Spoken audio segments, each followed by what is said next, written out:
Kung gusto ka mobalos sa mga tao nga nang daot, nang hilabot ug nagpasakit nimo, ayaw ni palampasa nga mensahe. Usahay man gud tungod sa atong kalagot, gusto nato nga makasinati or makatilaw pud sila sa ilang mga binuhatan. Pero dili man kinahanglan nga ikaw ang mobalos. Pasagdahi ang Dios. Kay ang pulong sa Ginoo nag-ingon, vengeance is mine, I will repay. Apan pamati, klarohon nato unsang paagiha mobalos ang Dios. Kay usahay man gud atong hunahuna nga ang vengeance sa Ginoo is tagaan silag sakit o di ba kaha magkalisod-lisod.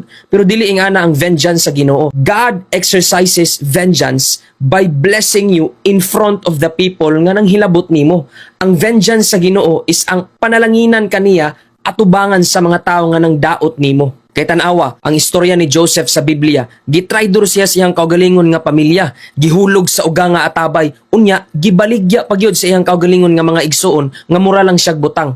Gibati ni Joseph nga gitalikdan siya sa tanan. Apan wala gyud siya ning balos, gitugyan ug gisalig hinuon niya ang tanan sa Dios. Unya tan-awa ang gihimo sa Ginoo, gikan sa mga pagtraidor ug mga pag-antos, gihimo si Joseph nga ikaduha sa labing gamhanang tao sa Ehipto. Gipanalanginan siya sa Ginoo atubangan sa mga tao nga misalikway kaniya ug sa ulahi ang mismong mga tao nga mitraidor kaniya maupay nang hinahanglan ug nangayo sa iyahang tabang. Sublion ko, ayaw balos, pasagdahi ang Dios. Kay kung ang Dios na gani ang mulihok, ang imong kalampusan, mahimong leksyon sa mga tao nga nagdaot ug naghilabot nimo.